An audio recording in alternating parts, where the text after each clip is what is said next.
Don't forget to like, subscribe and share the videos.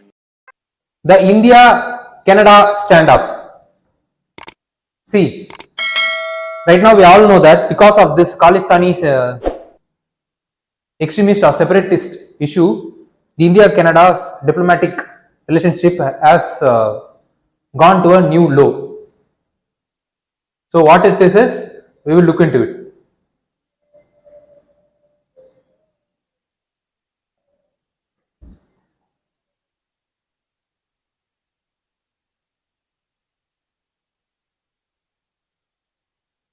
The Canada PM made allegation on Indian government's involvement in the killing of the Khalistan separatists in their homeland, and India rejected the allegations.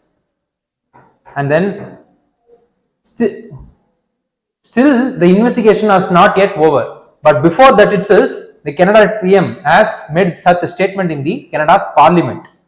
So and then Canada asked India to cooperate with the investigation, but India replied with it would look into any specific information shared by Canada. So after the incident, after the Justin Trudeau speech on the parliament regarding the involvement of India in the killing of the Khalistan separatists in their homeland, they summoned the Indian diplomat who's present in the Ottawa, and similarly India replied by sending out the Canadian diplomat who is based on the New Delhi, and India called Canada as a safe haven for terrorist, extremist as well as organized crime. It is the tag which was previously reserved only for Pakistan as well as Afghanistan. Now India has used that tag for Canada. Earlier, the diplomatic standoff like this has taken place between India and US on Devyani Cobra Gate, and then similarly Italy, between India and Italy on the Navy killing on the Kerala's fishermen, and then the Norway's government, there is a tussle between the Norway as well as the Indian government regarding the child issue, which also came in the form of Bollywood movie.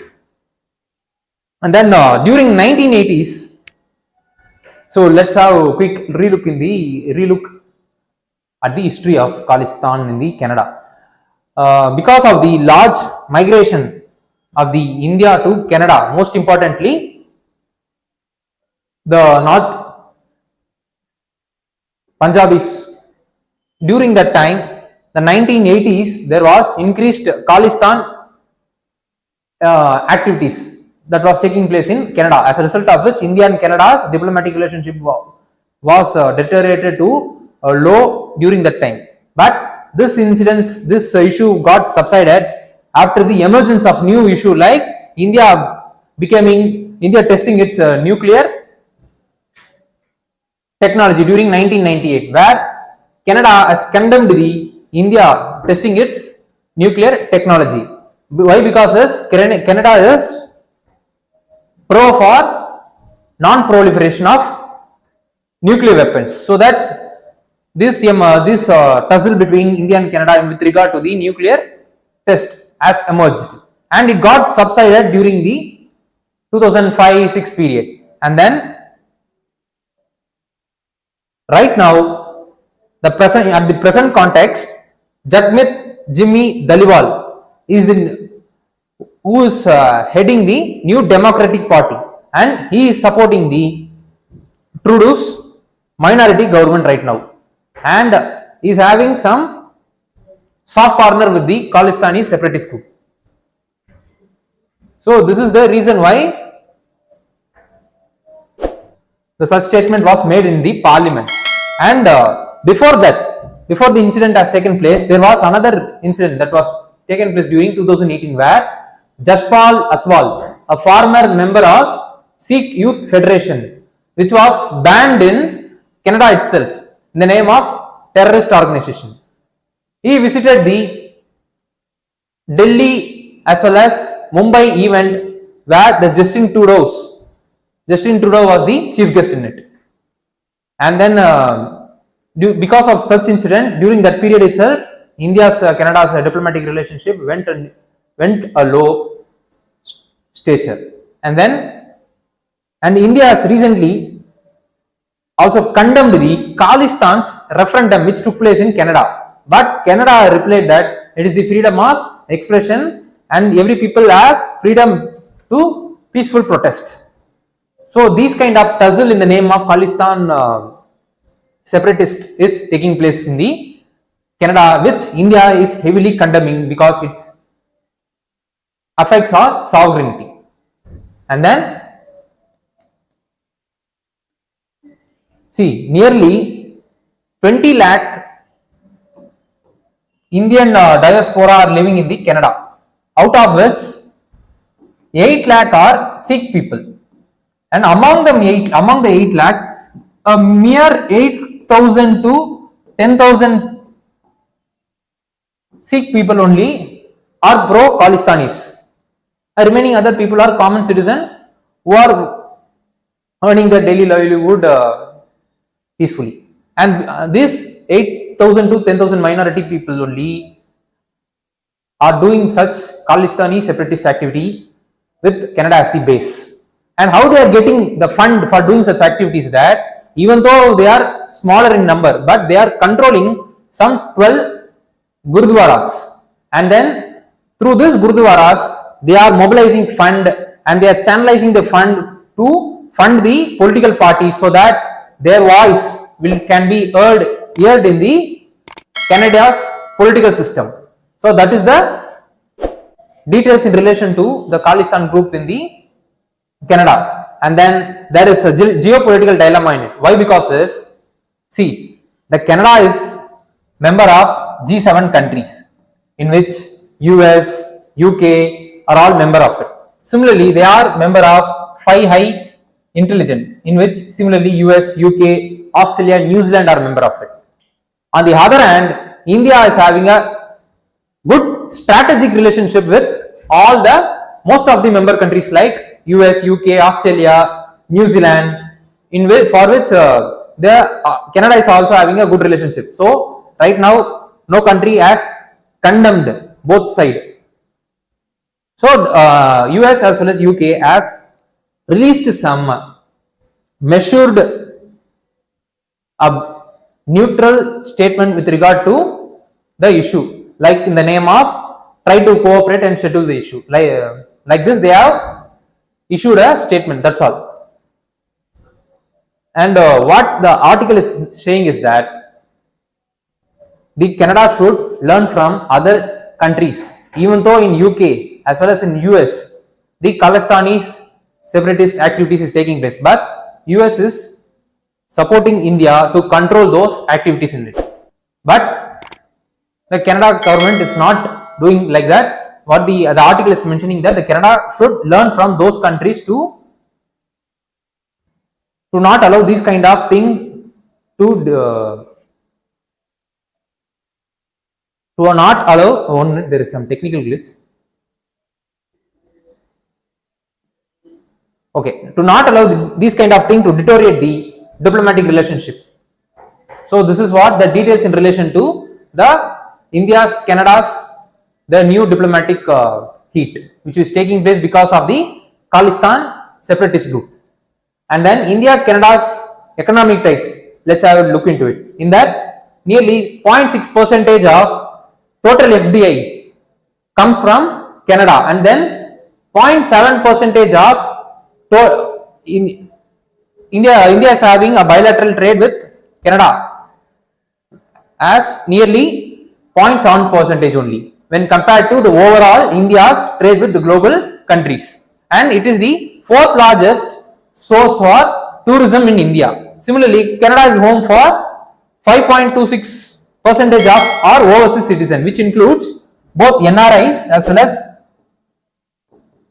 OCI card holders. And then every 7th student, those who are going for abroad to pursue the higher education, is going to Canada. So this is how the economic ties between, economic as well as the social ties between the India and Canada has built up.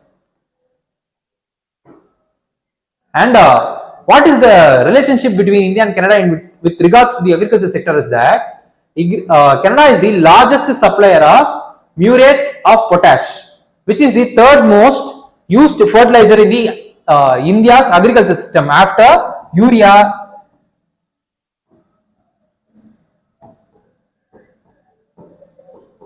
and ammonium phosphate. And secondly, it is the largest mazur supplier to India. As we all know, India is importing a considerable amount of pulses from other countries. In that, after pigeon pea, it is the mazur that is the India is importing from other country in the large quantity. Among the country which is supplying the mazur to India, Canada is occupying the first rank in it. So, if this kind of thing, if this kind of diplomatic heat is prevailing, means sure it will be having a spillover effect on this kind of economic ties as well as the agriculture ties. So, let us what the article is suggesting is that so this spillover will be depending on the upcoming how the political as well as the diplomatic development is going to take place between the India and Canada. And apart from the economic ties as well as the agriculture ties, these are all the major thing which India imports from Canada. Among that, the coking coal, where India is importing from Canada at the weightage of 28.96 lakh tons, and it is the fifth largest supplier to India after Australia, US, Singapore and Russia in coking coal. Similarly, potassium chloride, which is the chemical used for fertilizer as well as the pharmaceutical industries, in which Canada is the biggest source of this potassium chloride for India. And similarly, lentils, which we have discussed. Lentils is nothing but the mazurs, the pulses, which the Canada is one of the largest contributor for India's import. And then newsprint, and then wood pulp. These are all the major thing which India imports from Canada, apart from the muriate of potash as well as mazur lentils. And after the strain in the diplomatic relationship, India has temporarily suspended the visa for Canada. Okay, let's have a look into how this temporary suspension of the visa for Canada affects. First and foremost, how the restriction will be affecting is, it will be affecting our tourism industry. Why? Because in the upcoming winter season, most of the tourists, more importantly, the foreign tourists will be visiting the India. Among them, the Canada for citizens will occupy a huge amount of population. So, if there is a hindrance in accessing visa, means they could not able to come to India in the upcoming winter season. As a result of which, the tourist industry will be affected, and then the OCI card holders will not be affected. Because why? Because they could able to enter India indefinitely at any number of time. There is no relationship between the recent visa restriction with the OCI card holders entry into India. And then who are the other class of people who might get affected is the business travelers, students and kings of Indian citizens who might be visiting in the India in the next winter season for vacation. They will all get affected because of this restriction in visa. So this is what the analysis in relation to the diplomatic disaster that has happened between India and Canada because of the Khalistani separatist activities in Canada. How the news is being related to civil service examination is, under prelims the news is related to current events of national and international importance. Similarly, under mains it is related to GS paper 2, effect of policies and politics of developed and developing countries on India's interests as well as India diaspora. This is how the news is being related to examination. So what need to be studied further is we should know about the G20, its structure, function, and what are all the projects and schemes being implemented by them. Similarly, we should know about the geography of Canada itself, and then we should know the entire detail about the 5i intelligence as well as G7. So what are all their objectives and who are all the members and what are all the recent initiatives taken by them for the global growth. These are the things which we need to be know.